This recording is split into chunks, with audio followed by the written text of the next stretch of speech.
Hi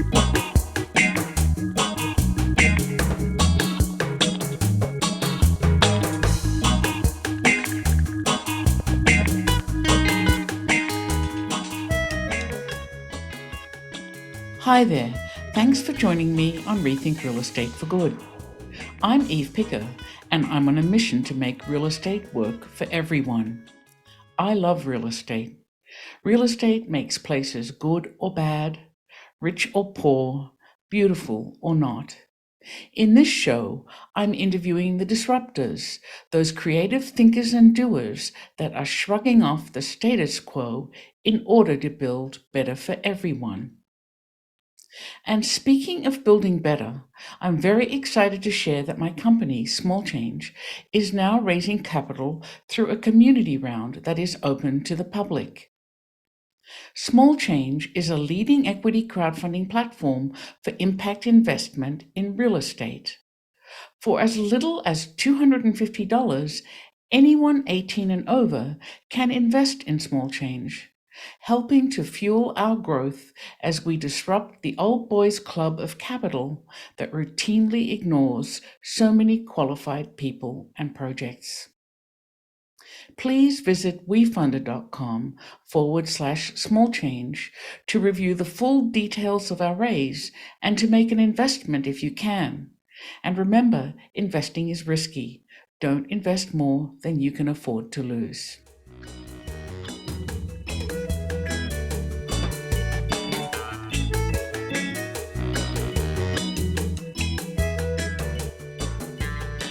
Today I'm talking with Tosha Wilson, born in the city of Evanston, Illinois, and now a police officer there.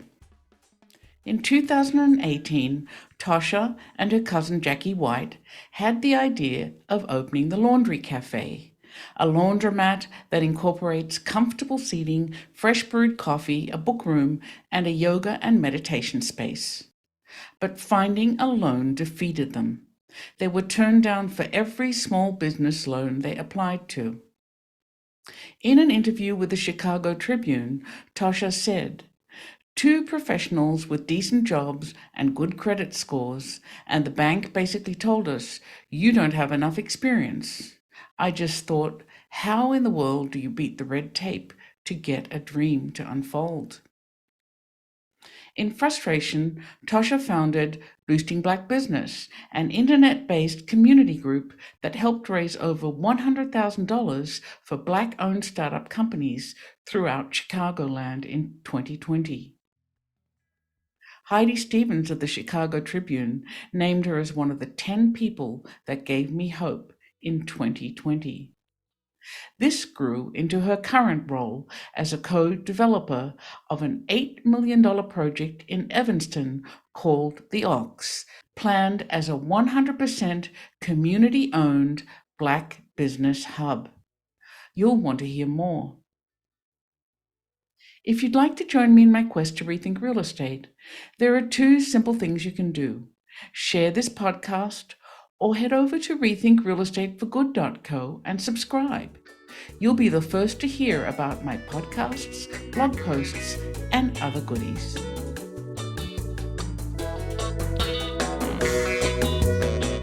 Hi, Tosha. Thanks so much for joining me today. Thank you. Thanks for having me. I know you're a police officer in the city of Evanston, Illinois, and that you've been plotting your next act. I also read that you've been heard to say, beyond being a police officer, I'm a Black woman and I understand social injustice. I wanted to ask you what social injustice means to you, just as a starting point. I mean, from a starting point, I have been a police officer for about 20 years. I'm a sergeant now. But watching my parents both suffer addictions in the crack cocaine epidemic through the 90s, starting in the late 80s. So I could just see how my parents were kind of criminalized versus, just say people who have meth addictions now and it's considered medical and not criminal.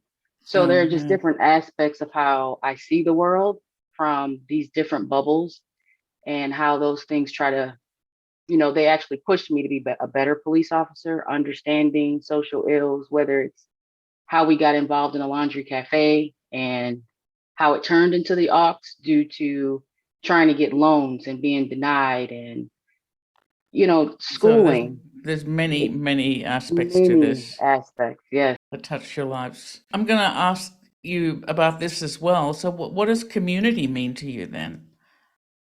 Community means everything to me. Like, I feel like we are in this age of social media, but there's nothing communal about it. Like, we're not touching each other, we're not hanging with each other, we're not laughing together.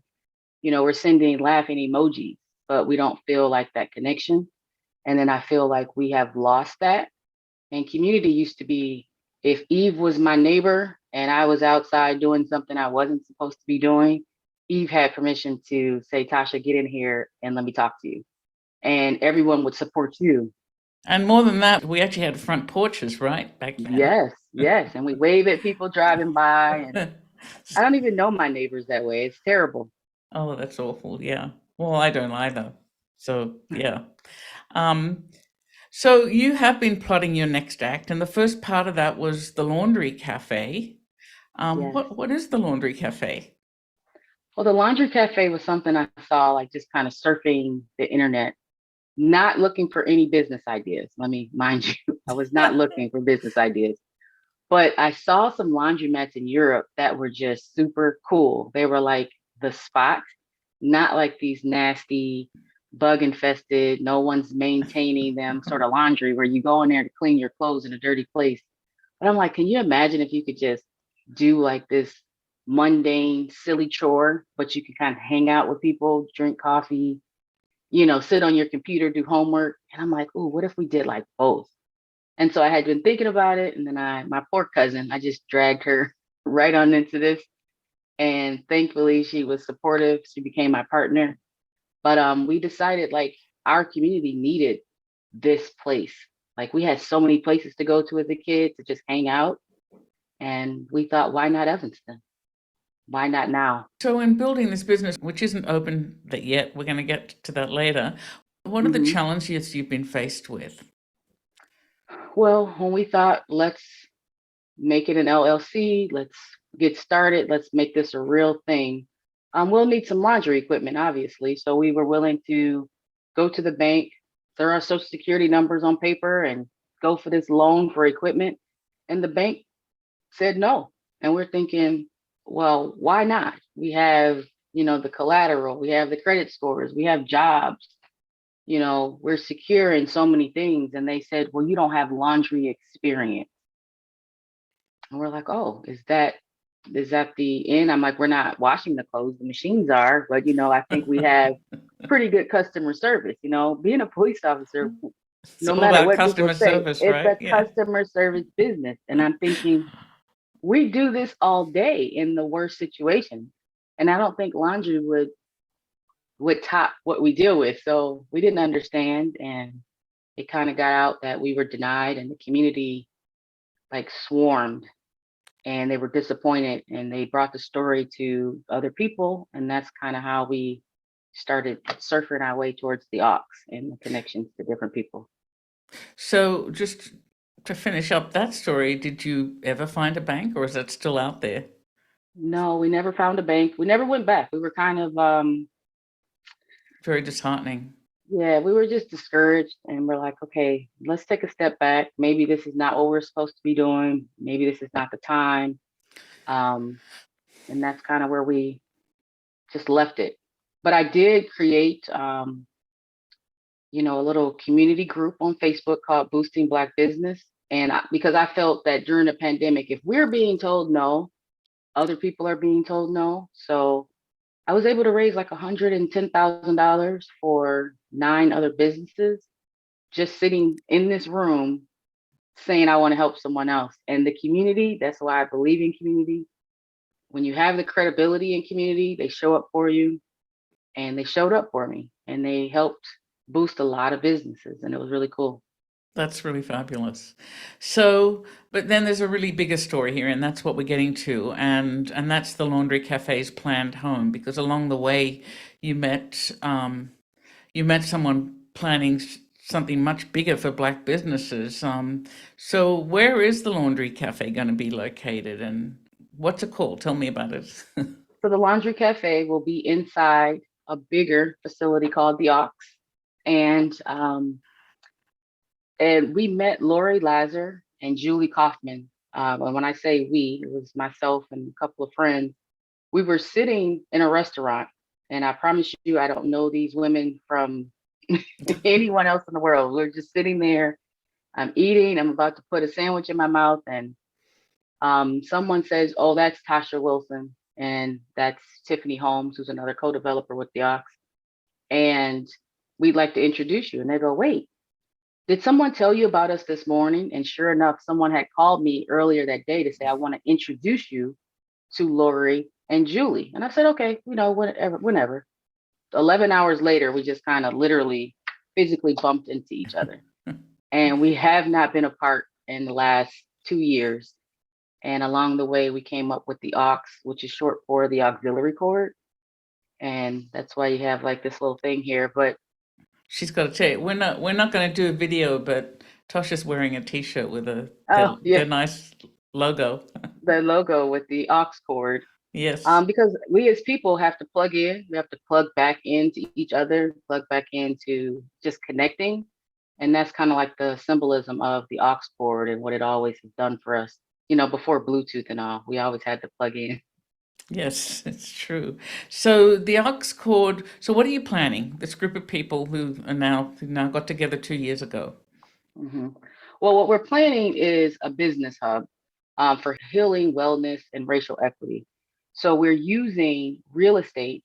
We have purchased a building that will be located in Evanston, Illinois, and that building will help us empower our community. So through equity sharing, they will now be, soon to be owners in what we're building. We don't want to just build this and kind of disappear, but we want people to know that if you have shares in this, if you have equity in this, now you want it to succeed. You want to come there. You want to wash clothes there. There's a workout facility in Wellbeing Chicago. You can get culinary classes from Chef Q's Kitchen.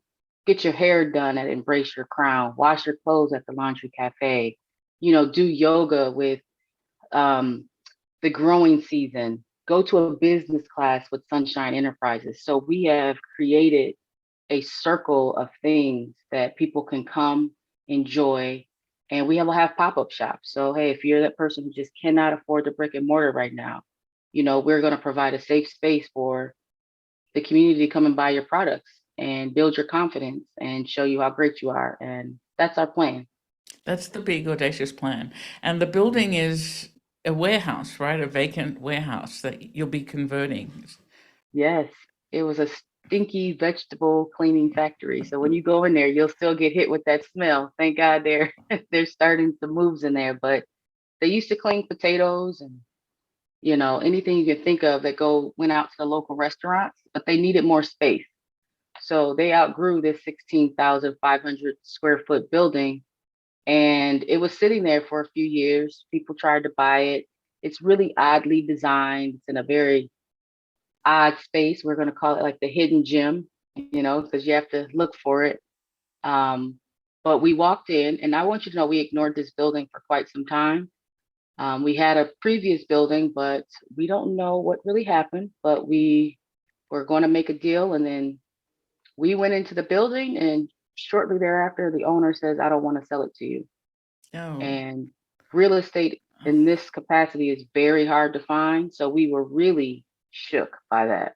And we had to kind of get back on board and find somewhere else. And that's how we landed in this facility.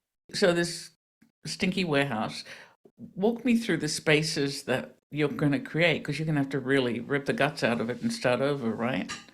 Yeah. So we're gonna rip some guts for sure. We're gonna take some things and rearrange it. But overall, we have a laundromat, which will be us. You can get your hair done at Embrace Your Crown. There's the Small Business Academy, Sunshine Enterprises, which I am a graduate of. My partner Jackie is a graduate of. The other co-developer, Tiffany Holmes, is a graduate and instructor at Sunshine Enterprises.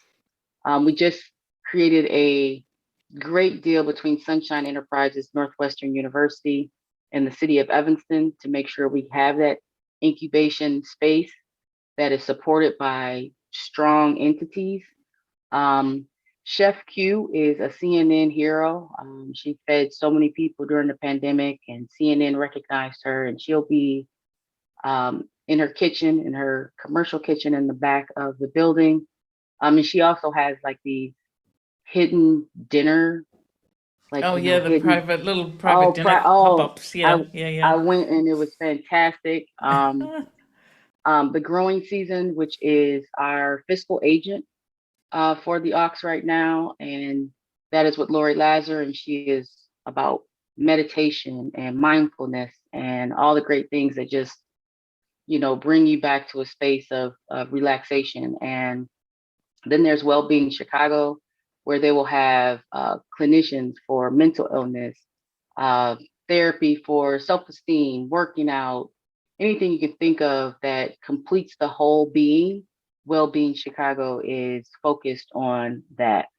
And so, and then we have pop-up spaces for, For at other least 5 to businesses, 10 other. Yeah, for absolutely. and what about office space? Do you have co-working spaces as Absolutely. well?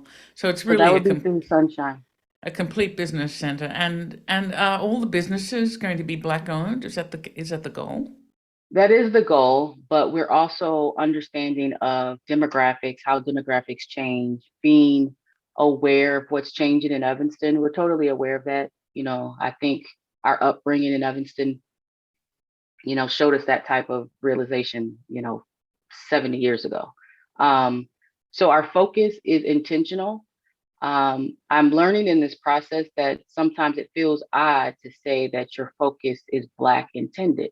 And I never thought that that would be like a subject matter that I was kind of stuck on, because Hmm. I've gone to Hispanic communities where there's a strong community presence and you love it. You want to be there.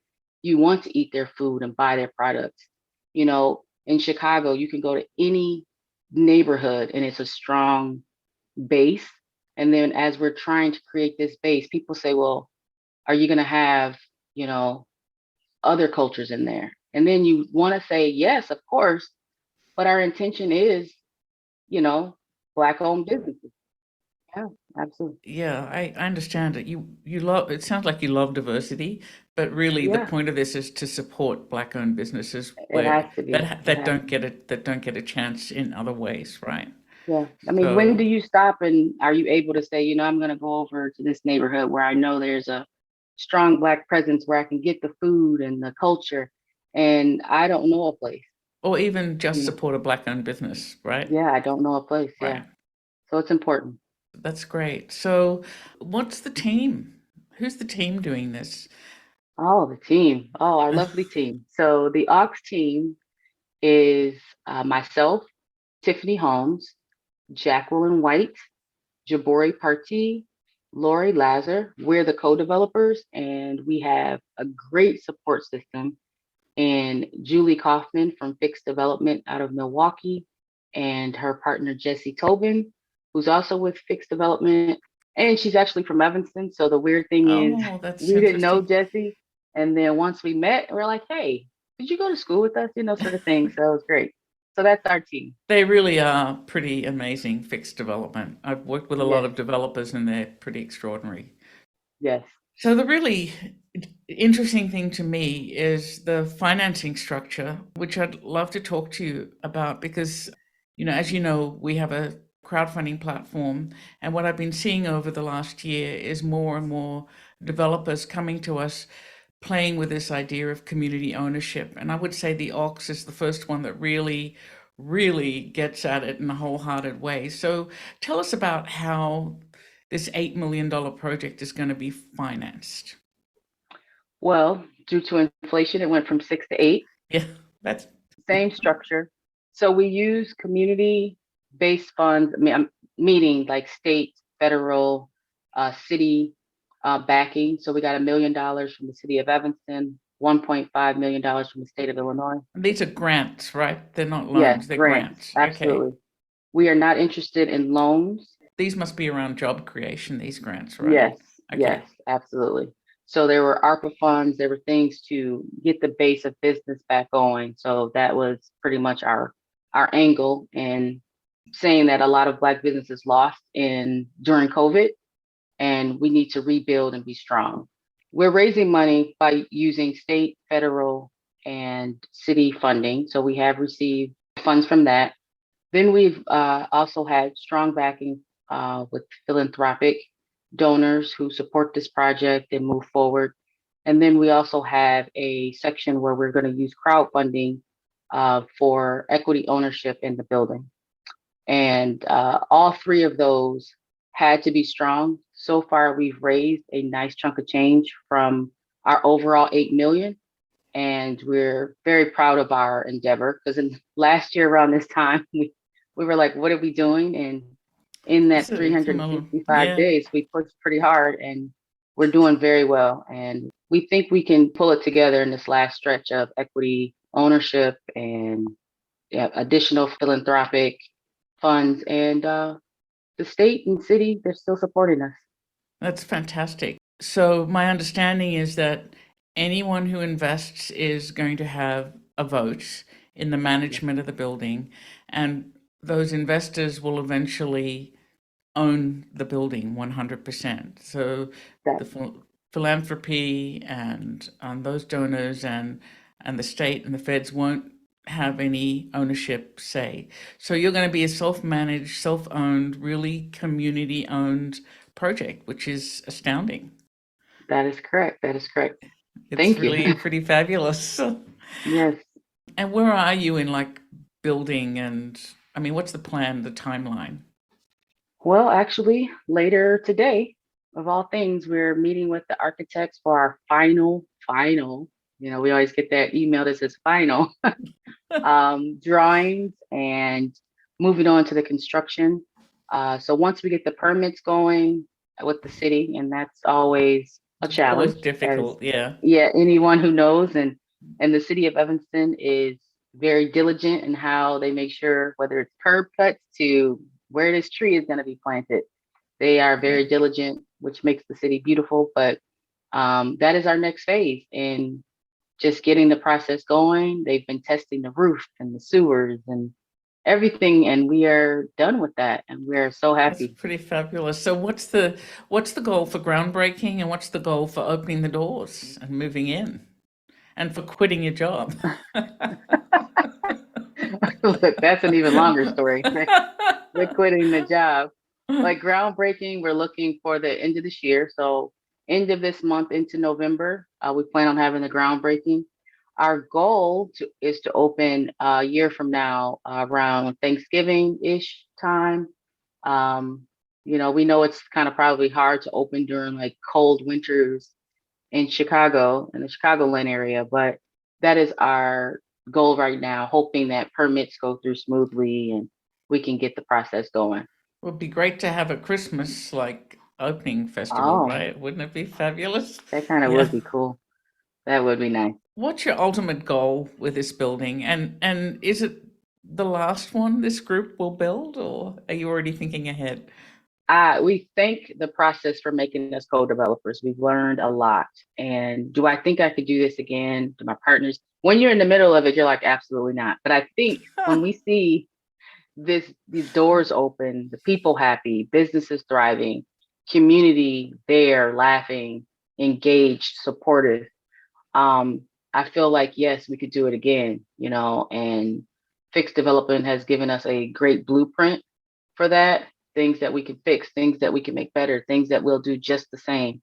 So I do think our overall goal is to win, just win and let kids see that I know a place, you know what I mean? I know a place. We went to Sherman Phoenix, which is one of Fixed Development's projects in Milwaukee.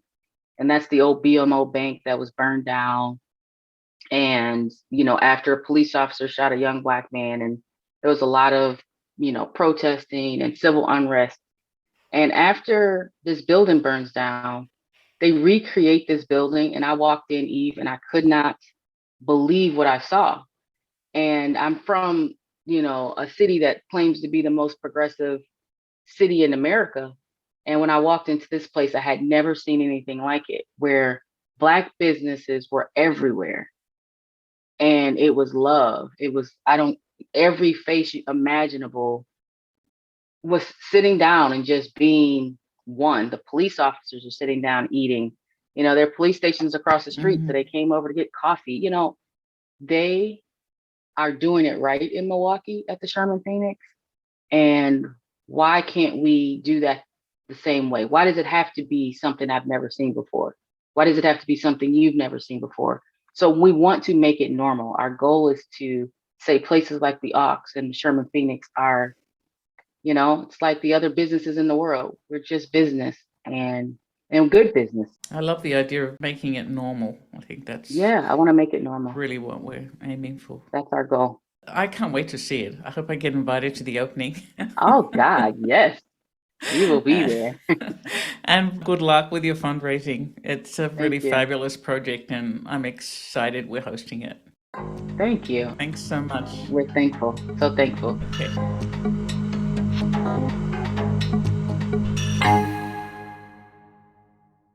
I hope you enjoyed today's guest and our deep dive. You can find out more about this episode or others you might have missed on the show notes page at rethinkrealestateforgood.co. There's lots to listen to there. You can support this podcast by sharing it with others, posting about it on social media, or leaving a rating and review. To catch all the latest from me, you can follow me on LinkedIn. Even better, if you're ready to dabble in some impact investing yourself, head on over to wefunder.com/small change, where you can invest directly in small change and our mission to democratize capital formation to create impact in commercial real estate development. A special thanks to David Allardyce for his excellent editing of this podcast and original music. And a big thanks to you for spending your time with me today. We'll talk again soon, but for now, this is Eve Picker signing off to go make some change.